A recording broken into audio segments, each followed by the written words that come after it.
रवि के ऊपर न जाने कैसा जुनून सवार हो गया था कि जैसे आज वह अपनी माँ कुसुम का खून ही कर डालता। वैसे तो रवि आए दिन माँ को मारता रहता है, लेकिन उस रात पता नहीं उसे क्या हो गया। इतनी जोर से वह गुस्से में अपनी बूढ़ी माँ को मार रहा था कि उसके दांत तक टूट गए। बीच में आई पत्नी को भी उसने खूब डांटा। पड़ोसी लोग घबरा गए। उन्हें लगा कि कहीं विस्फोट हुआ और उसकी किरचें जमीन को भेद रही हैं। खिड़कियां खोलकर वे बाहर झांकने लगे, लेकिन किसी की भी हिम्मत नहीं हुई कि रवि के घर का दरवाज़ा खटखटाकर शोर मचने का कारण पूछ लें। मार तो क्या, कुसुम के पति पराग ने कभी एक थप्पड़ तक कुसुम को नहीं मारा था। बेटा तो एकदम कसाई हो गया है। हर वक्त सजी धजी रहने वाली हीरोइन सी लगने वाली कुसुम अब तो अर्ध विक्षिप्त सी हो गई है। फटे गंदे कपड़े, सूखा मुरझाया चेहरा, घरी हजारों अनसुलझे प्रश्नों की भीड़ वाली आंखें, कुछ कहने को ललायत सूखे होठ, सब कुछ उसकी दयनीय जिंदगी को व्यक्त करने लगे। उस रात कुसुम बरामदे में ही पड़ी एक कंबल में ठिठुरती रही। टांगों में इतनी शक्ति भी नहीं बची कि वह अपने छोटे से कमरे, जो पहले स्टोर रूम थी, चली जाए। केवल एक ही वाक्य कहा था कुसुम ने अपनी बहू से, पल्लवी, तुमने यह साड़ी मुझसे बिना पूछे क्यों पहन ली? यह तो मेरी शादी की सिल्वर जुबली की शादी थी, कम से कम इसे तो पूछ कर लेना था। बस बेटा माँ को रुई की तरह ढूंढने लगा और बकने लगा, बूढ़ी, तेरी यह हिम्मत कि मेरी बीवी से साड़ी के लिए पूछती है? कुसुम बेचारी चुप हो गई, जैसे उसे सांप सूंघ गया। फिर भी बेटे ने उसे बहुत मारा, पहले थप्पड़ों से, फिर घूंसों से। ठंडी हवा का तेज झोंका उसके घायल देह से छू रहा था। आंखों से आंसू थमने का नाम नहीं ले रहे थे। चलचित्र की तरह घटनाएं बीते दिन सूनी आंखों के आगे घूमने लगे। इस साड़ी में कुसुम तो बहुत सुंदर लगती है, और आज तो गजब ही ढा रही है, पति पराग ने कुसुम को यह साड़ी देते हुए कहा था। धत कहकर उस दिन कुसुम शर्मा गई। वह पल याद करके उसका दिल आज भी तड़पने लगा। जब भी बेचारी कुसुम को खाने की चीज़ की फरमाइश कोई अपने पति से करती तो तुरंत उसके पति लाकर दे देते थे। बात बात पर कुसुम से कहते थे, कुसुम, तू चिंता मत कर, मैंने तो यह घर भी तेरे नाम कर लिया है और बैंक में 5 लाख रुपये फिक्स डिपॉजिट भी तेरे नाम से कर दिया है। अगर मुझे कभी कुछ हो जाए तब भी तू ठाठ से रहेगी। हंस देती थी कुसुम, बहुत खुश थी। उसे इतना अच्छा पति और लायक बेटा दिए हैं। अपने इसी बेटे को उसने बेटी से 100 गुना ज़्यादा प्यार दिया। लेकिन यह क्या हो गया? एकदम से उसकी चलती नाव में कैसे छेद हो गया? पानी भरने लगा और नाव डूबने लगी। सपने में भी नहीं सोचा था कुसुम ने कि उसकी ज़िंदगी कगार पर खड़ी चट्टान सी हो जाएगी, कि पता नहीं कब उस चट्टान को समुद्र निगल ले। वह बीते पलों को याद कर पिंजरे में कैद पंछी की तरह फरफराने लगी। उस रात वह बेचारी सो भी नहीं पाई। जैसे तैसे सुबह उठते ही वह दैनिक कार्यों से निर्वित होकर अपने लिए एक कप चाय बनाकर अपनी कोठरी में ले आई और पड़ोसी के दिए हुए बिस्किट के पैकेट में से बिस्किट लेकर खाने लगी। बिस्किट खाते हुए दिमाग में विचार आकाश में उड़ती पतंग से उड़ने लगे। इस क्रूर निर्दयी बेटे बहू से तो परोसने ही अच्छी हैं, जो गाहे बगाहे खाने पीने की चीज़ें चोरी से दे जाती हैं, तो क्यों न उनकी सहायता लेकर अपनी इस मुसीबत से छुटकारा पा लूँ। एक बार एक और विचार उसके दिमाग में आने लगा, क्यों न अपनी बेटी को सब कुछ बता दूँ और वह मेरी मदद करे। लेकिन वह लालची दामाद कभी भी बेटी को मेरी मदद नहीं करने देगा। बेटी को तो फ़ोन भी नहीं कर सकती, क्योंकि फ़ोन हमेशा लॉक रहता है। घर से भाग भी नहीं सकती। दोनों पति पत्नी ताला लगाकर नौकरी पर जाते हैं।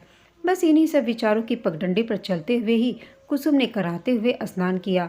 दर्द से तड़पते हुए हाथों से ही उल्टी सीधी चोटी गूंथ ली। बेटे बहू का हंसी मजाक, ठिठोला की आवाज़ गर्म पिघलते शीशों सी कानों में पड़ रही थी उसके। कहाँ वह सजे सजाए साफ सुथरे कालीन बिछे बेडरूम में सोती थी, और कहाँ कुसुम बदबूदार स्टोर में फोल्डिंग चारपाई पर। छी, इतना सफ़ेद हो जाएगा रवि का खून कभी सोचा भी नहीं था। उसे बढ़िया से बढ़िया खाना खिलाने की चीज़ें, हर जिद हर चाहत रवि की कुसुम और पराग ने पूरी की। शहर के महंगे इंग्लिश कॉन्वेंट स्कूल से फिर विश्वविद्यालय से रवि ने शिक्षा ग्रहण की। कितनी मेहनत से, कितनी लगन से पराग ने इसे बैंक की नौकरी की परीक्षाएं दिलवाईं। जब यह पास हो गया तो दोनों खुशी के मारे फूले नहीं समाए। खोजबीन करके जान पहचान निकाली, तब जाकर इसकी नौकरी लगी। और पराग के मरने के बाद यह सब कुछ भूल गया। काश ये जन्म ही ना लेता, मैं निपुती ही सुखी थी। इसके जन्म लेने के बाद भी पति पराग ने लोगों की पार्टी को में खूब धूमधाम से दी थी। बड़ा शरीफ, सीधा साधा और संस्कारों वाला लड़का था यह, लेकिन पता नहीं इसे अचानक से क्या हो गया। इसकी बुद्धि भ्रष्ट हो गई। जो राक्षसों जैसा बर्ताव करता है, अब तो इसके पंख निकल आए हैं। प्यार, त्याग, दया, मान सम्मान की भावनाएं तो इसके दिल से गायब ही हो गई हैं, जैसे अंधेरे में से परछाई। तभी रसोई से आ रही मीठी मीठी सुगंध से कुसुम बच्ची सी मनचली हो गई। हिम्मत की सीढ़ी चढ़कर धीरे धीरे बहू के पास गई। बड़ी अच्छी खुशबू आ रही है बेटी, क्या बनाया है? पता नहीं कैसे दुनिया का नया आश्चर्य लगा कुसुम को बहू के उत्तर देने के ढंग से। माँ जी, गाजर का हलवा बनाया है, आइए बैठिए खाइए। हक्की बक्की बावली सी कुसुम डाइनिंग चेयर पर बैठ गई। एक प्लेट में हलवा रखा था, दूसरी प्लेट में गोभी के गर्म पराठे। नाश्ता देते समय शहद से मीठी बोली में बहू बोली, पहले इन कागजों पर साइन कर दीजिए, फिर नाश्ता कर लीजिएगा। ना ना, मैं नहीं करूँगी साइन, कुसुम ने कहा। अच्छा, तो यह आदर, यह प्यार इस लालच में किया जा रहा था? छी छी, तुम दोनों ने रिश्तों को नीलाम ही कर दिया है। मैं चाहे मर जाऊं, चाहे मुझे कुछ भी हो जाए, मैं इन पेपरों पर साइन नहीं करूँगी। कुसुम बड़बड़ाती रही। जाइए जाइए, लीजिए सूखी ब्रेड और चाय, मत करिए साइन, और जब ये आ जाएं तब खाइएगा इनकी मार। बहू के शब्द तीरों से ज़्यादा घायल कर गए कुसुम को। वह बाहर से अंदर तक लहूलुहान हो गई। मरती क्या न करती, भूखी थी। सूखी ब्रेड चाय में डुबोकर खाई, रोती रही, सोचती रही। लालत है ऐसी जिंदगी पर। गाजर का हलवा, भरवा पराठे खाकर क्या मैं तुम्हारी गुलाम बन जाऊं? मैं अपना सब कुछ तुम्हें दे दूं और मैं अपाहिज बन जाऊं? यह नहीं हो सकता। बुदबुदाती हुई कुसुम ब्रेड और चाय से ही संतुष्ट हो गई। मन ने कहा, जाए भार में तेरा हलवा और पराठे। कुसुम बहू की क्रियाएं आंखें फाड़ फाड़ कर देख रही थी। सास की पीड़ा, दुख, व्यथा से बहू अनजान सी अपने कामों में व्यस्त थी। चाय नाश्ता करके उसने अपना लंच बॉक्स तैयार किया। फिर गुनगुनाती हुई प्रिंटेड सिल्क की साड़ी और उसी रंग की मैच करती माला पहनकर कॉलेज चली गई। बाहर से घर में ताला लगा दिया। बाहर ताला बंद कर वह हर रोज ही कॉलेज जाती रही। और तो और टेलीफोन भी लॉक कर दिया जाता था, लेकिन उस दिन वह टेलीफोन लॉक करना भूल गई। कुसुम ने हर रोज की तरह पूरा घर देखा। हर चीज़ लॉक थी, यहाँ तक कि फ्रिज में भी ताला लगा हुआ था। हाँ, बहू कुसुम के लिए डाइनिंग टेबल पर 4 सूखी रोटी और अरहर की दाल बनाकर रख गई थी। अनलॉक टेलीफोन देखकर कुसुम के दिल में खुशी की का खेत लहराने लगा। अब तो पड़ोसी को फ़ोन कर दूंगी, वह मुझे बाहर भागने में ज़रूर सहायता कर देंगी। उस समय कुसुम में हजारों हाथियों की ताकत ने जन्म लिया। देह का दर्द भी कपूर सा उड़ गया। आंखों में हीरे सी चमक उत्पन्न हो गई। सबसे पहले तो उसने पड़ोसी को फ़ोन किया। हेलो, कौन बोल रहा है? मैं बोल रही हूँ आंटी, रीता। लेकिन आप कौन फ़ोन कैसे कर रही हैं? क्या आज आपका फ़ोन लॉक नहीं है? मुक्ति की खुशी से झूमती हुई कुसुम बोली, हाँ हाँ बेटी, लॉक नहीं है। सुनो, तुम इस समय बाहर का ताला तोड़कर आ जाओ, तब तक मैं तैयारी करती हूँ। कैसी तैयारी आंटी? सुनकर रीता को आश्चर्य हुआ। बेटी, तुमने तो उस दिन कहा था ना कि आप यहाँ से भाग जाओ आंटी, किसी और शहर या बेटी के पास। हाँ हाँ, कहा तो था आंटी, लेकिन आप कहाँ जाएंगी? मैं कानपुर अपने भाई के पास जाऊंगी। वह बस स्टेशन पर लेने आ जाएगा, फिर सब ठीक हो जाएगा बेटी। अगर मैं नहीं गई तो यह मुझसे ज़बरदस्ती मारपीट करेगा। बेटा बहू नशा खिलाकर साइन करवा लेंगे। और कुसुम फूट फूट कर रोने लगी। और क्या आंटी, बताओ ना। फिर मुझे दूध में पड़ी मक्खी की तरह घर से बाहर फेंक देंगे। बोलते हुए कुसुम की आवाज़ कांप रही थी। पूरी की पूरी देह भी कांपने लगी थी बेचारी की। उसकी देह जवाब दे रही थी, लेकिन फ़ोन रखकर उसकी हिम्मत सांस लेने लगी। आशा जीवित होने लगी।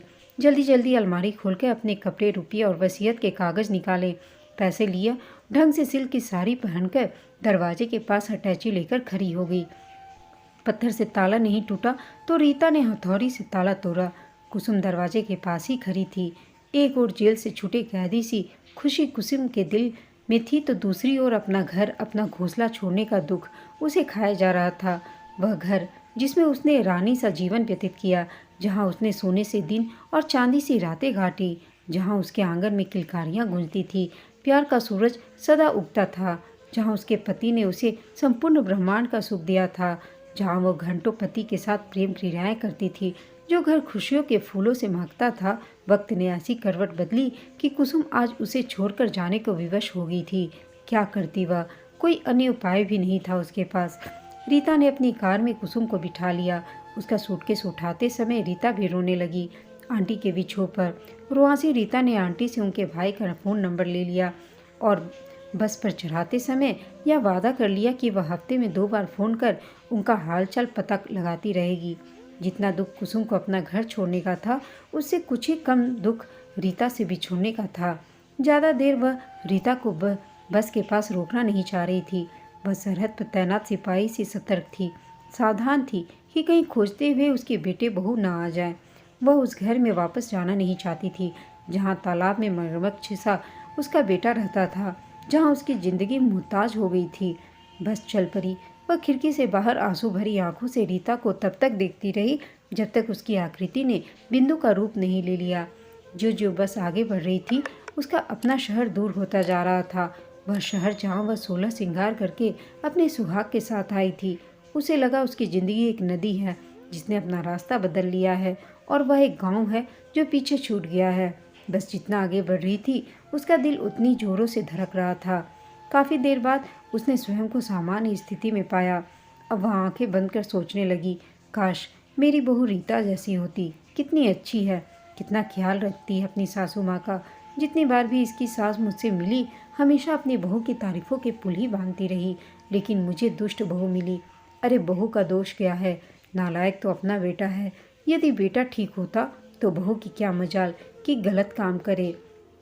जो जो कानपुर नज़दीक आ रहा था, कुसुम घबरा रही थी कि भैया भाभी पता नहीं क्या सोचेंगे। सोचे तो सोचे, उसके पास उस रास्ते के सिवा कोई दूसरा रास्ता भी नहीं था। वह बोझ नहीं बनेगी भैया भाभी पर। कुछ ही दिनों में अलग छोटा सा मकान लेकर रहेगी, एक नौकरानी रखेगी। एक विचार की लहर बार बार उठ रही थी कि घर छोड़कर मैंने कोई गलत काम तो नहीं किया। फिर दिमाग ने कहा, तो फिर क्या करती? हर रोज़ मार खाती और वह मारता रहता जब तक जायदाद पूरी अपने नाम न लिखवा लेता। एक बार 2 बार उसने दोबारा बनाई वसीयत पढ़ी, जिसका एक प्रति उसे अपनी बेटी के पास भी भेजनी पड़ेगी। वकील के पास तो एक कॉपी रखाई थी। कुसुम अब सोचने लगी, आज मैंने जो कुछ भी किया वह पहले ही मुझे कर देना चाहिए था। छी, माँ बेटे से मार खाए, इससे अच्छा मर न जाए। मैं अकेली पड़ गई थी। वे दोनों पति पत्नी एक हो गए थे। शुक्र है कि रीता जैसी पड़ोसिन मिल गई जिसने मेरी मृत प्राय जिंदगी को सांसें दे दी। रीता न होती तो मैं वसीयत भी न बदल पाती और घर से भाग भी नहीं पाती। इन्हीं विचारों का ताना बाना बुनते हुए कानपुर आ गया। हड़बड़ाते हुए कुसुम ने अटैची और पर्स पकड़ा, फिर स्वरूप नगर के लिए रिक्शा करके चली। कुसुम निश्चय करके अपने भाई देवेंद्र के घर पहुंच गई। दरवाजे पर लगी कॉलबेल बजाई। थोड़ी देर में एक भूली भाली सुंदर सी बालिका ने दरवाज़ा खोला। आप कौन हैं? किसे मिलना है? मीठी आवाज़ में बच्ची ने पूछा। बेटी, मैं लखनऊ से आई हूँ, तुम्हारे पापा जी की बहन हूँ। मेरा नाम कुसुम है। बच्ची के पीछे पीछे कुसुम अपनी पर्स और अटैची संभालती हुई चल दी। बरामदे के साथ जुड़ा हुआ ही ड्राइंग रूम था। उस घर में कुसुम 5 वर्षों बाद आई थी। पिछली बार अपने पति के साथ कुसुम कार से आई थी। घर परिवार वालों ने खूब इज्जत मान सम्मान दिया था। भैया भाभी ने तो आंखों पर ही बिठा लिया था। कुसुम के भाई के घर का वातावरण उस समय भी शांत था और अब भी लगता है सुखमय और शांत है। कुसुम की विचार तंद्रा उसके भाई ने ही तोड़ी। अरे, तू इस समय अकेली कैसे? कुछ फ़ोन वगैरह तो कर देती। वह भैया बस आना पड़ा। सूखा चेहरा मरियल आवाज़ में दिए उत्तर से भाई सशंकित हो गया। आना पड़ा? मैं समझा नहीं। खैर, चल पहले चाय पी ले, कुछ खा ले, फिर बताना। कुसुम की आवाज़ सुनकर बरामदे में ही सब्जी काटती हुई भाभी दौड़ कर आई। पाँव छुए फिर बैठ गई। थोड़ी देर बाद चाय नाश्ता भी आ गया। दीदी, आप तो बहुत दुबली हो गई हैं। 5 साल में चेहरा ही बदल गया है। क्या हो गया है आपको? कुसुम के पास आकर भाभी ने आलिंगन किया और आश्चर्यचकित नज़रों से उसकी ओर देखती रही। कुसुम बार बार बाहों पर गर्दन पर पड़े जख्मों के निशान छिपा रही थी, लेकिन मेज पर रखी चाय की प्याली उठाते समय गर्दन से शॉल हट गई और बाह का स्वेटर ऊपर हो गया। देखते ही भैया दौड़ कर पास आए। घबरा कर पूछा, यह सब क्या है कुसुम? तुम्हारे शरीर पर ये जख्म कैसे? भैया, मेरा बेटा रवि हमेशा मुझे मारता पीटता था। एक बार तो उसने इतनी ज़ोर से मारा कि मुझे ऐसे दांत तक टूट गया। बस ये सब उसी के निशान है। इतना सब होता रहा है और तूने बताया तक नहीं? अरे हम कोई गैर थोड़े थे। कभी फ़ोन ही कर देती या कोई खत ही डाल देती। पता नहीं तुमने कितने दुख झेले हैं जीजा जी की मृत्यु के बाद। इतना क्रूर बिगड़ा रवि बेटा हो जाएगा, सपने में भी नहीं सोचा था। खैर कुसुम, तूने अच्छा किया जो यहाँ आ गई। वह तो मुझे भूखा तक रखता था। भैया, बाहर दरवाज़ा पे ताला, टेलीफोन पर ताला, फ्रिज और सभी अलमारियों में ताला लगा रहता था। भैया, ऐसी दुर्दशा तो किसी कैदी की भी नहीं होगी जो उसने मेरी की थी। कहते कहते कुसुम फूट फूट कर रोने लगी। भैया भाभी घबरा गए। आंसू पोंछते भाभी ने फिर कुसुम से वसीयत की योजना पूछी। थोड़ी देर बाद स्वयं पर काबू पाकर कुसुम ने अपनी नई वसीयत उन दोनों को दिखा दी। भैया भाभी खुश हो गए कि कुसुम ने इतना अच्छा कदम उठाया है। भैया ने कहा, घबराओ नहीं, तुम जैसा चाहती हो वैसे ही होगा, लेकिन अगर तुम चाहोगी तो स्वरूप नगर में ही तुम्हें अच्छा मकान मिल जाएगा। अभी तुम आराम करो, चिंता मत करो। अच्छा भैया कहकर कुसुम सोफे पर ही लेट गई। उधर शाम को जब रवि ऑफिस से लौटा, पल्लवी ने रोनी सी सूरत लेकर दरवाज़ा खोला और वह वृक्ष से टूटी हुई डाली से धम से सोफे पर बैठ गई। रवि ने उसे झकझोर कर पूछा, क्यों, क्या बात है, सब ठीक तो है? पल्लवी चीख पड़ी, कुछ ठीक नहीं है, तुम्हारी माँ धोखा देकर भाग गई। और क्या? यह देखो, अपने पलंग पर यह चिट्ठी रखी गई है। लिखा है, मैं जा रही हूँ और तुम्हें जायदाद में से कुछ भी नहीं मिलेगा। और वह अपनी वसीयत भी बदल गई है। आधी जायदाद बेटी मोनिका को और आधी विकलांगों की संस्था के नाम कर दी है। जिस बेटे को पाल पोस कर बड़ा किया वो हमेशा हाथ उठाता था, वह भी जायदाद के लिए। मेरा सब कुछ तेरा ही तो था, लेकिन तूने माँ बेटे के रिश्ते का कोई लिहाज नहीं किया। तुझसे रिश्ता तोड़ना का गम मुझे नहीं होगा। कागज का टुकड़ा पढ़कर रवि पागलों की तरह चिल्लाने लगा। कभी इधर तो कभी उधर चक्कर लगाने लगा। पत्नी पल्लवी भी क्रोध में बड़बड़ाने लगी। मैंने तो पहले ही कहा था कि माँ जी को मत सताओ, मत मारो पीटो, प्यार से उन्हें अपने वश में करो, लेकिन तुमने मेरी एक न सुनी। अब भुगतो, यह घर भी अब खाली करना पड़ेगा। कुसुम ने बहुत जल्दी घर में नोटिस भी भिजवा दिया और नोटिस के आने के बाद ही पल्लवी और रवि को यह घर खाली करना पड़ा। उधर कुसुम अपने भाई के साथ ही रहने लगी। दोस्तों, आपको यह कहानी कैसी लगी कमेंट करके बताइएगा। साथ ही कहानी अच्छी लगी हो तो इसे लाइक, शेयर और चैनल को सब्सक्राइब अवश्य कीजिएगा। कहानी सुनने के लिए आप सबका धन्यवाद।